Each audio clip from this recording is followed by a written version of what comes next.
Hello and welcome to May 2013. I'm John Orty. This is Behind the Stunts. Good to see you. Thank you very much indeed again for joining me. And can I also say thank you so much to everybody for supporting the whole project in the first place. I've had such great feedback about episode 1 and episode 2. Your continued support is fabulous. Thank you very much indeed. If I had enough time and enough energy, I would go round and kiss each and every one of you. But alas, I don't, and we must move on. So thank you very much indeed. Sit down and relax, and let's enjoy the ride, shall we? We'll start with some news, and Iron Man 3 has been making the rounds at the cinema and doing huge business at the present time.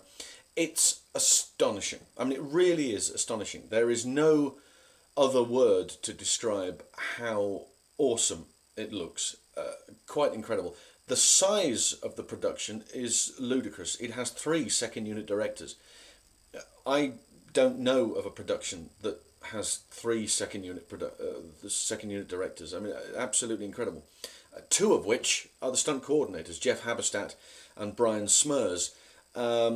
And I'm going to show you a sequence. I'm going to show you a clip, if you haven't already seen it, to give you a flavour of what to expect. This is a very good example of the work of Jeff Haberstadt. He's predominantly an aerial man, of course, was the first ever recipient of Best Aerial Stunt Award in 1985. For an episode of The Fall Guy. He's the first person ever to have received a stunt award for a gag in a movie or television in this instance, which was The Fall Guy, and went on really from there to be the aerial stunt coordinator on many of those type of big action budget pictures. Point Break, for instance, that was one of his. Terminal Velocity was another one of his, and of course he was aerial coordinator on Delta Force 2. Now, with his many years of aerial experience, you can see how the sequence I'm going to show you works. Nowadays, with the combination of special effects, green screen work, and actual live footage, the whole thing together works beautifully. I mean, it really does work beautifully. I was thinking when I looked at this sequence, if this was 30 years ago, right, Iron Man would be played by, or would be doubled by B.J. Worth or Jake Lombard. They'd be wearing a full suit of armour and a hidden parachute. And this is how far we've progressed. We've got to the stage where we create something elsewhere, special effects in the computer, and then create it and put it on the screen, and it's so believable, completely wonderful. Brian Smers, of course, you will know as stunt coordinator on Die Hard 4 and Taxi, and a whole series of Tom Cruise pictures. Vanilla Sky was one of his, Minority Report was one of his, and also Mission Impossible 2. He was responsible for the whole motorbike chase sequence, working very closely with John Woo, which is how he got Face Off as well. So they'd worked together before. Look at this example of it, and if you're not already sitting down, I would advise you to do so. It is going to take your breath away. Have a shufty at this, it's fantastic.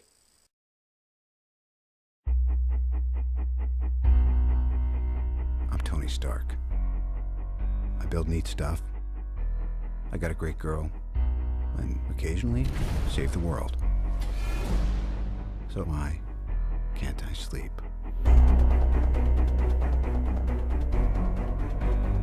You elected me on a single platform. I will defend this country at all costs. The Mandarin must be stopped. You don't know who I am. You'll never see me coming.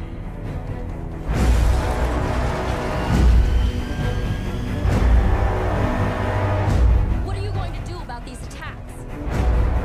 The whole world's gonna be watching. The question, where is Tony Stark? Things are different now. I have to protect the one thing that I can't live without. That's you. Mr. Stark.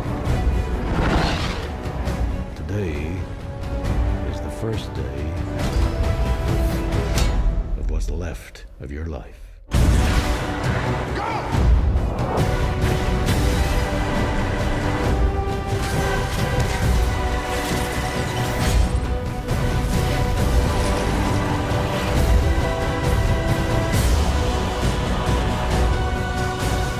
I'm gonna offer the choice. Do you want an empty life or a meaningful death? You're not a man. You're nothing more than a maniac. I'm not afraid of you. No politics here. Just good old-fashioned revenge.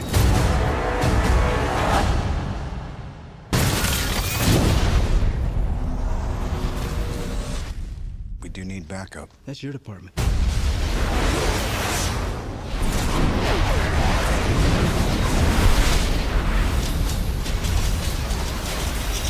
Here's my boys. There we go. Didn't I tell you? It's incredible. Absolutely incredible. I urge you to go and see that on the big screen, really. You may have a huge TV at home. It may be the size of Belgium, but you are going to miss something. You are definitely going to miss something if you don't see that on the big screen. So please, Iron Man 3, rush out and go and see it. Don't go anywhere just yet. Obviously, wait till the show's finished and then go. But just hang on for now. Because we're going to move on to our stunt reel, show reel section. And the gentleman that we're featuring on this particular occasion, he's British and has been on the register since 2005, there or thereabouts. I first became aware of him when I saw an episode of Foyle's War. It would have been about 2009, and there was an extraordinary swan dive. The reason it stuck in my mind, I think everybody had been so blown away by Wayne Michaels and his swan dive from the Laguna Dam in Switzerland for Goldeneye that I hadn't seen many other really decent quality swan dives. Then I saw this one. I thought, well, and it really stuck in my mind. But it's a belter. It's absolutely beautiful to watch. Over like that, filmed live, but of course the editing, it's done in slow motion. It's on the show reel we're going to watch. It's absolutely lovely, really terrific. He's been going from strength to strength ever since then. Les Mis he was involved in, War Horse he was involved in, Harry Potter and the Deathly Hallows Part 2, and X-Men First Class, of course, where he doubled Lucas Till. He will soon be seen in Fast and Furious 6. I think everybody will be soon seen in Fast and Furious 6. World War Z, Brad Pitt's End of the World movie, Thor, Dark World, which has just come out. He's involved in that as well. And next year, and I'm very excited about this because next year, Tom Cruise's movie for next year, the big picture, the big be-all and end-all, is All You Need Is Kill. And he's involved in that well. He really, I said he's gone from strength to strength. He has. There's no two ways about it. And he will continue to produce really serious quality work like this that you're going to see. And bearing in mind that all of this started whilst he did 2 years on the Night Garden as a tombley-boo. Believe me, I'm a parent. I understand these things. I appreciate him much more knowing that. Since seeing the work he's done since then, I can accept the fact that he was involved in the Night Garden. Who am I talking about? I'm talking about Andy Wareham, and this is his showreel.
it's great. It was really very, very well done.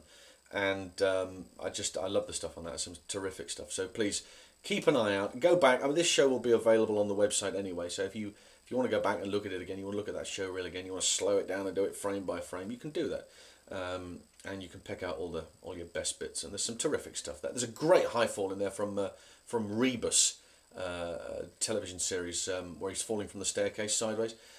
Really nice. There's some great stuff. So please catch on and have another look at that. Now, it is time for...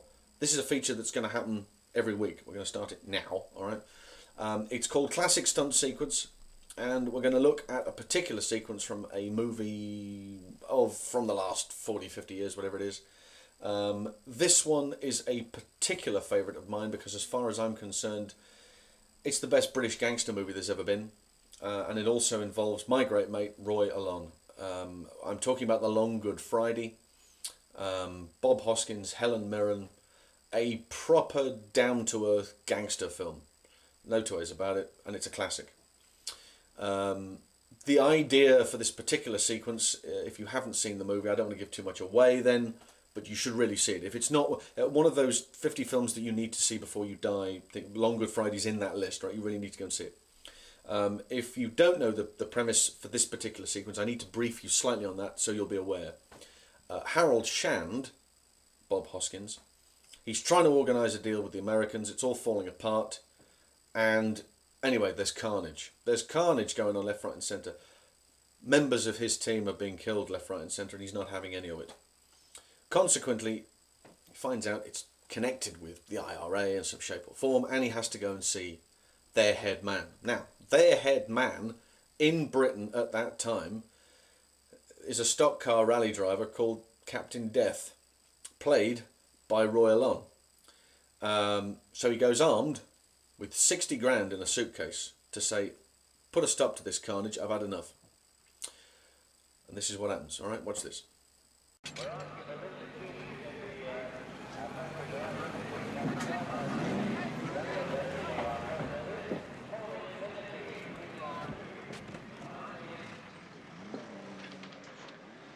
This is Mr. Shand. He's brought the money and he wants an answer. How much is that? 60 grand. It's in the case. You better count it. If you don't mind, I will.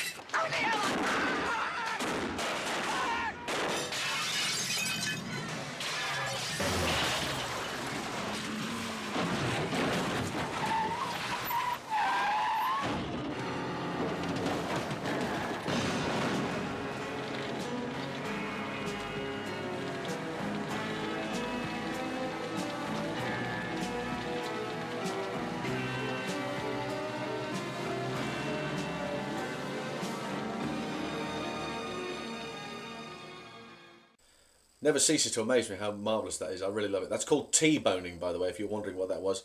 Car 674 is driven by Roy. He did an awful lot in that sequence. So firstly, he was playing Captain Death. He goes out through the window with stuntman Frank Henson, who was doubling O'Flaherty. They land on the floor. To my knowledge, Mark Boyle then comes around and turns his car over. And the car that stops in front then gets hit by car 674, which is driven by Roy, and he T-bones it, landing upside down, and ironically upside down it says this way up. I don't know whether you saw that on the thing, but this way up. So there were two, I mean, it's just a lot of the other stunt guys that were involved were doing the rally driving there, were doing the stock car driving. So altogether we had Vic Armstrong and Mark Boyle and Tim Condren, Jack Cooper, Terry Forrestal, Terry Plummer and Bill Weston were the remaining guys in the team. Terry Plummer, Jim Dowdle and Tim Condren were also involved previously in an abattoir sequence. I don't know whether you remember it, but a lot of guys are brought in for questioning. They're hung upside down on meat hooks and swung into the abattoir itself. They were 3 of those guys in there as well. It's an exceptional sequence, and as a piece of trivia, a stuntman from way back when, from the late 40s, early 50s, right the way through the 60s, Billy Cornelius is also in that movie as well. He plays Pete, and he was involved in Doctor Who and Carry On movies and The Avengers and lots of stuff on TV back then. So an exceptional sequence, really is, and I'm always, there's always time in my life to watch that movie, and if you haven't seen it, I strongly advise you to do so, because it's a belter. That's a great action sequence, that really is. Thoroughly enjoyed that. And next time, if you're a John Wayne fan, you're going to be in luck. Brannigan. We're going to look at the car chase sequence from Brannigan next time around, so please join me then. That's all we've got time for. Thanks very much indeed for watching. We'll do it again next week, okay? Stay tuned, same channel. Stay safe, and keep watching episodes 1 and 2, and come back and look at this again, and keep leaving the comments, and keep emailing me, and keep being involved, all right? And thanks very much indeed for everything you do, and we'll see you next week. All the best. Bye for now. Thank you.